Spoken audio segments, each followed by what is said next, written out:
Good morning. It's now January 2nd. Yesterday we done the prep work on the hull and we put on two sections of cloth which we wetted out, and if you remember we did it by laying the cloth on and then we mixed the epoxy, 2 parts resin, 1 part hardener. We used a medium hardener and we poured it on top of the cloth, and then with a roller and a heat gun we just chased it through.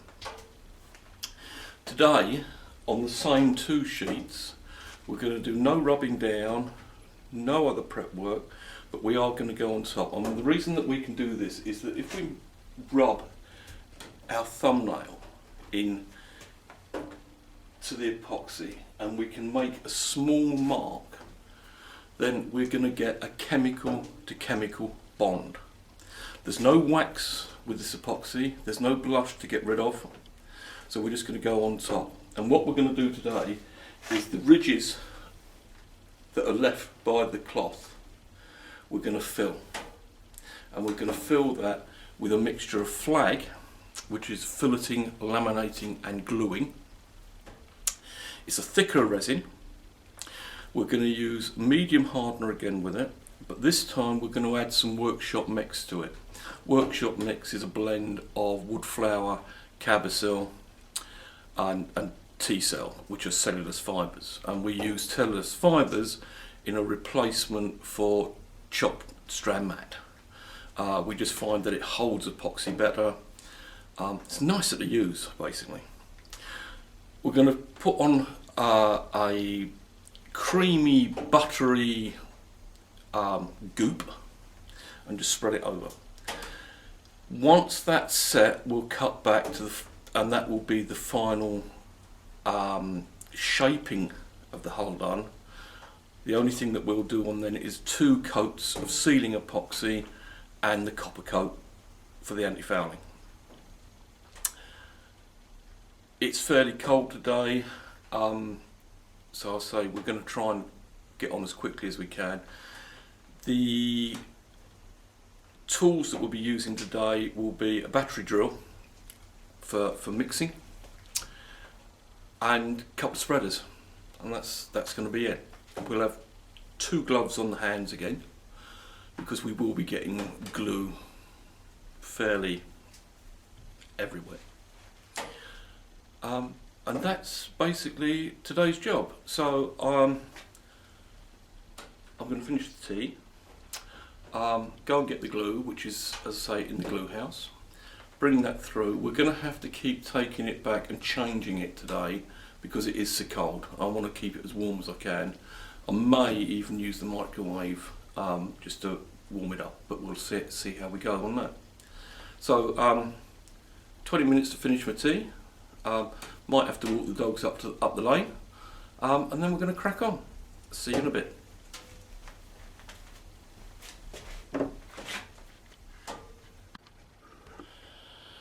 Right, welcome back again. Just about to start, so I thought I'd invite you along on this little job this morning. We're going to start with just getting things ready. So just bear with me a couple of minutes while we just go through what we're going to use and some of the things that I do before I start. Today we're using spreaders, but most spreaders in the workshop have been used 2 or 3 times. So what we tend to do is, before we start again, although we've cleaned them and we do reuse them, we get hold of a used sanding disc and we take off the rough edge. Yeah, just a couple of minutes, just going over it, just to get rid of any little burry marks that are going to stand out, that's going to snag the epoxy when we're doing it. So we give them a couple of minutes of just cleaning them up, just to get rid of the snaggy bits. and that's about it. And we can run a finger up and down it, and provided it feels okay, it's not going to be finished, it's going to be sanded. It doesn't have to be that perfect, but obviously we don't want big troughs left in the stuff that we're putting on. So that's the spreader's done. Part 2. Right way up, yes, I've got right way up for a change. Gloves. I keep telling people about use of gloves. The epoxy that we use is made by Mass in the United States. Apart from their 5-to-1 mix, fuel and water, portable water, the others are based on castor oil. So they're not crude oil, as in a majority of the epoxies we're used to in Europe. This has a couple of advantages. It makes them blend very, very easily. It means that they don't produce so much heat when they're mixing. They do get warm, don't get me wrong, they get warm. But you don't get the pots catching fire, smoking the place out, as you do with a lot of the 5-to-1s. So we use mainly in the workshop the 2-to-1 mixes, low vis or flag. In all cases we use gloves. Now, when we used to use West many years ago, I found that if I got any epoxy on my skin, I would immediately start to have a reaction. I'd start to get a burning sensation, and I'd have to literally dip my hand in a bucket of water that I always kept with me, get it off, and then if it was a bad one, I was out of commission for the day. I also started to find that on this part of my hand, I got very, very bad psoriasis, and I became sensitized to those sorts of epoxies. With these ones from Mass, I don't have a problem. And yes, I get the epoxy on my skin.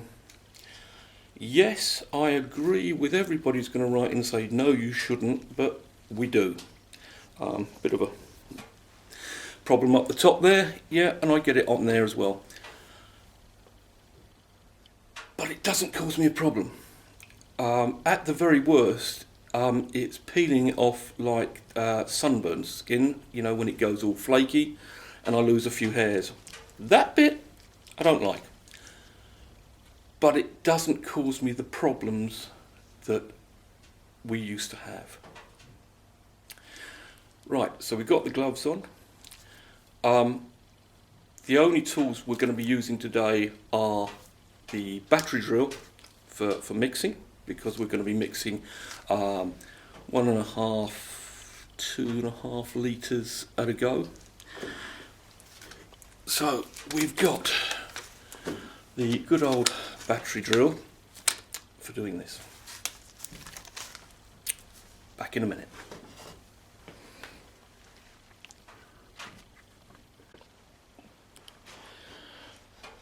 Right, you'll find that I disappear off every now and again. I'm basically trying to cut the clips into more manageable pieces before I start chopping them about, because I'm not very good at it, and I admit to that. So if you're looking for Hollywood productions, yeah, don't get it here. But we hope you get the message that we're trying to put across. Okay, battery drills, tools in the workshop generally. For majority of people, I would say buy the tool that just about does the job. The reason that I say this is that if you're going to build a dinghy, don't go and spend a fortune on drills and other tools. B&Q do pretty good stuff, Wicks, other places like that. They will get messed up with epoxy. So it's basically bought for the job. You'll probably get a year's use out of it, and then, to be honest, it's going in the bin. So don't spend a fortune. If, on the other hand, you are doing something bigger, you are going to need something more powerful, and you're going to have to spend a bit more money. But try to take care of them. We tend to give everything a good coating of WD-40 once it's finished. We try and keep the glue off as much as we can, but it doesn't help much.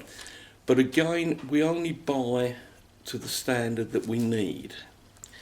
Our Hitachi drills were, I think, £99 each, and they came with 2 batteries.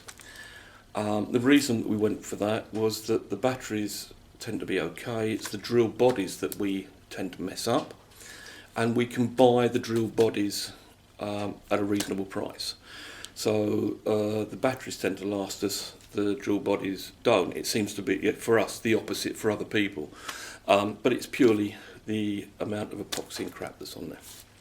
So that tends to go through the whole gambit of stuff.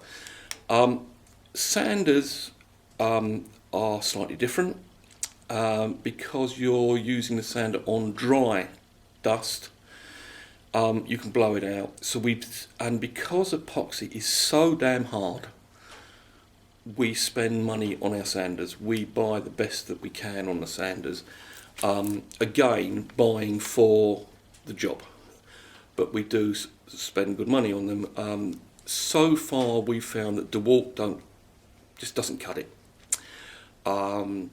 We've had others. One of our best ones, believe it or not, was a Wicks, a Wicks professional one. It was great, but eventually it died, and we're now on to Makita. We find that the Makita range of sanders are very good, but again, we're paying quite a bit of money for them. When we use them, we make sure we blow them out, and we try and blow them out as well as we possibly can. We use the compressor, and again, a compressor in a workshop, even if it's only a little one, it's a godsend. It's great for cleaning all the crap out, because the epoxy dust, when it gets around hot bearings, will adhere to it, and it's just nasty. So we blow that out. Right, give me a couple of minutes, I'll be back again, and we will be looking at getting the mix done, and we'll be looking at workshop mix.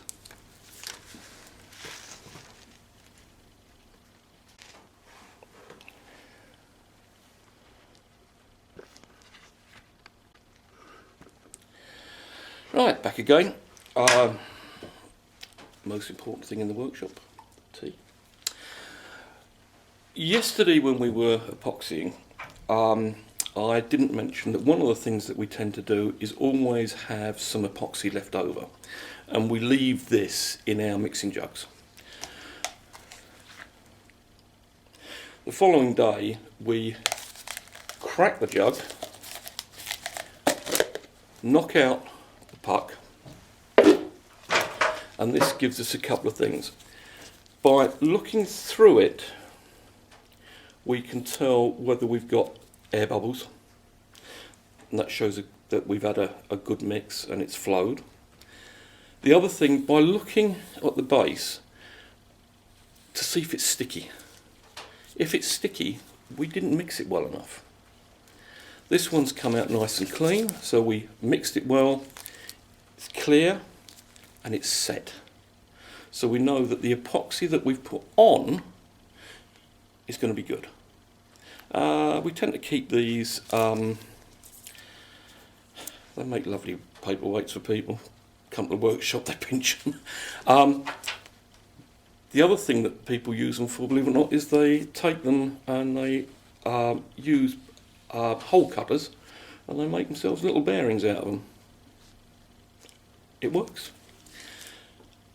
But as I say, keep a little bit just in your mixing pot. It doesn't have to be this amount, it can be smaller, just to make sure that your mixer's gone off and it's okay. And remember, 2 parts resin, 1 part hardener. See you in a minute.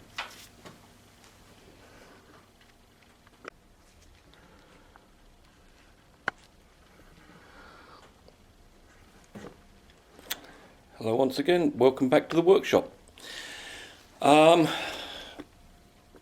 It's always very difficult doing videos in a workshop because, as I say, mucky hands, and we tend to use little tools to operate it with, try and keep the epoxy off it.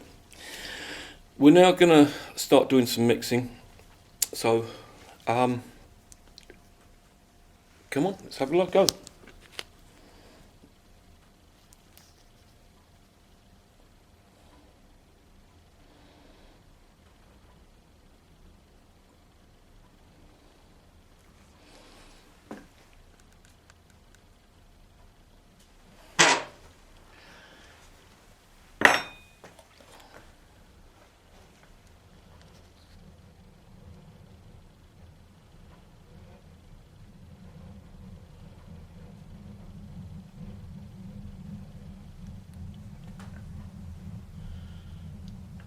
I think that's about it.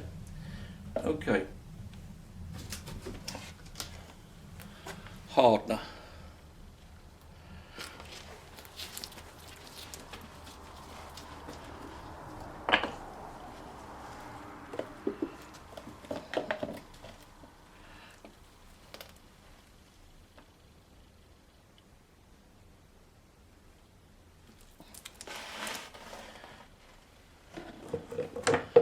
$400.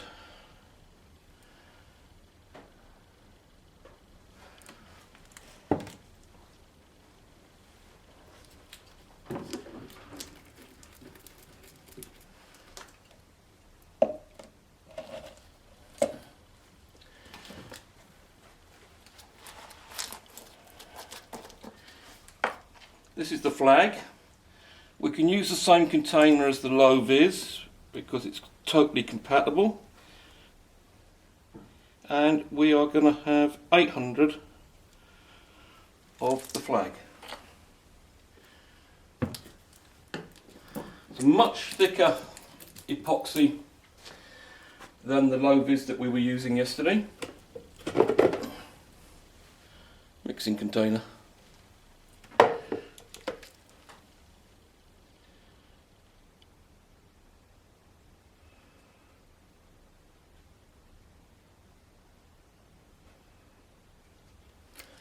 As I say, it's always 2 parts resin to 1 part hardener in the flag and the low vis range of epoxies.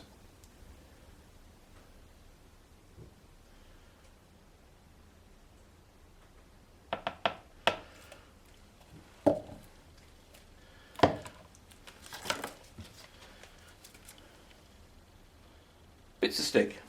Don't need to spend a fortune on mixing sticks.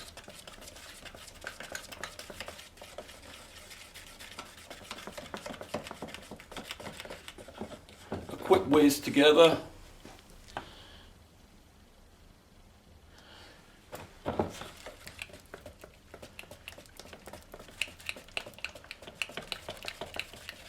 And that's now usable.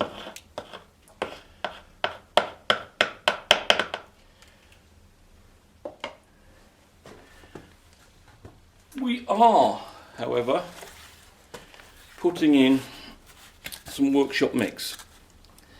This is a mixture of wood flour, silica and T-cell.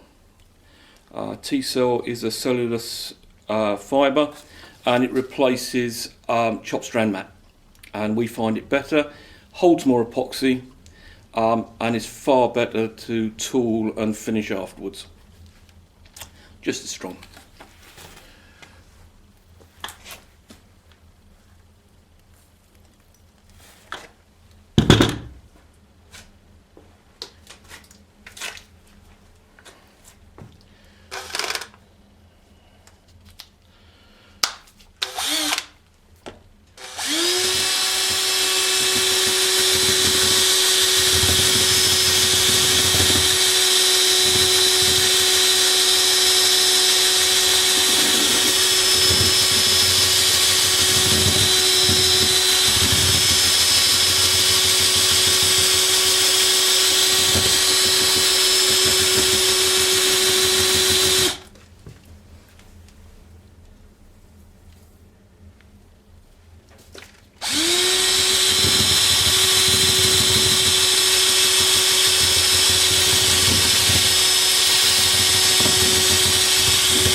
Okay, there we go.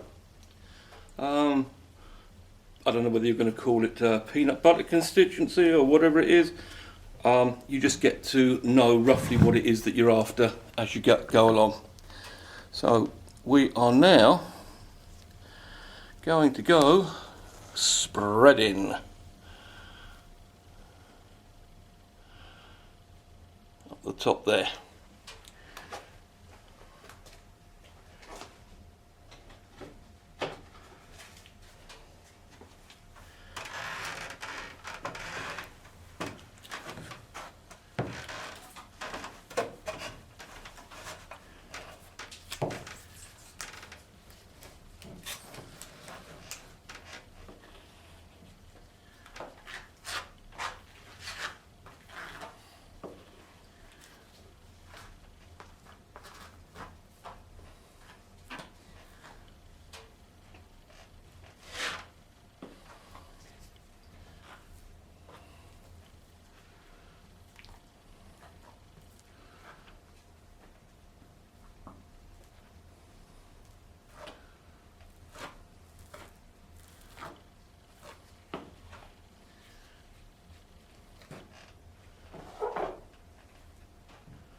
And that is basically it.